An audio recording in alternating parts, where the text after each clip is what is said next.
Well, it has been a volatile week for markets as global central banks, they've paved the way for tighter policy, but our own Reserve Bank remains on standby.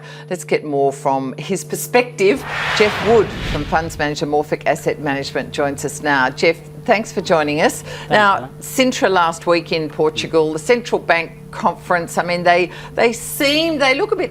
looked a bit synchronous in their message. Is there a coordinated move to step back from monetary easing?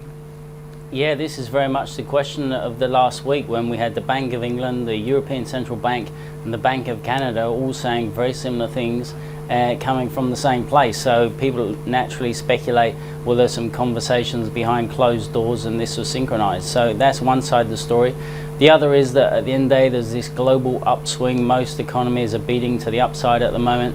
And so central bankers are looking at very similar pictures in their local economies and coming to similar conclusions, which is that some of the sort of excessive monetary easing may need to be taken away over the next 12 months or so.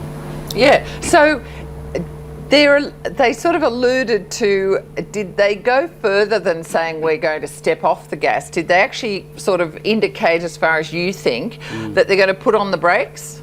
Yeah, certainly in places like Canada that's the case, where they're actually looking at hikes, and the Bank of England as well. In Europe it's more a case of that they're going to unwind or lower the pace of bond buying and ultimately stop it. So ultimately they're all moving in the same direction here, which is a tighter policy, and that comes at the time that the Fed are saying exactly the same thing. So what we saw was a synchronized statement out of the central bankers and the synchronized sell-off in global bonds. Yeah, so what does that mean for Australia? Australia is very much, I mean, it tends to trade the longer dated bond yields with global yields, and so we saw a sell-off here at the same time, and that essentially meant that yesterday's RBA policy statement had a lot more global focus than normally, as everyone was itching to see, have the RBA changed their stance at the same time as well? Yeah, so what does that do then for stocks? So stocks, I mean, certain sectors like low yields and certain sectors like higher yields. I guess the big darling of stock markets globally for the last several years has been tech. With yields low, essentially people have been chasing any sectors that have hope for actual real growth. And tech has been the big sector in that space. So what we saw last week was the Nasdaq, which is the tech heavy index in the US, come under heavy selling pressure, and at the same time that money was it wasn't actually leaving the equity markets per se. A lot of it was flying into banks. So at a top level the stock market indices were relatively calm and well behaved, but underneath the hood there were big sector winners and losers. Yeah, so with all this, I mean, does it attract you guys to any particular market around the world or any particular sector now?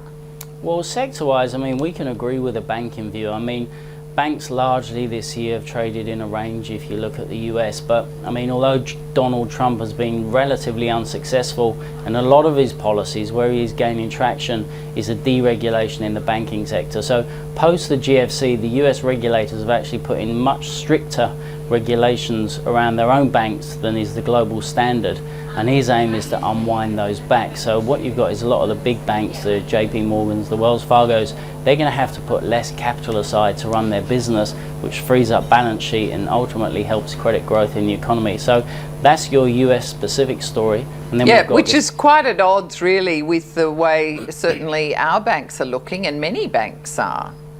Well, I mean, the Australian banks have been trading around the China story to some extent, when there were fears around tightening in China, the commodity sell-off, and then what looked like a sort of rollover in the Australian housing market.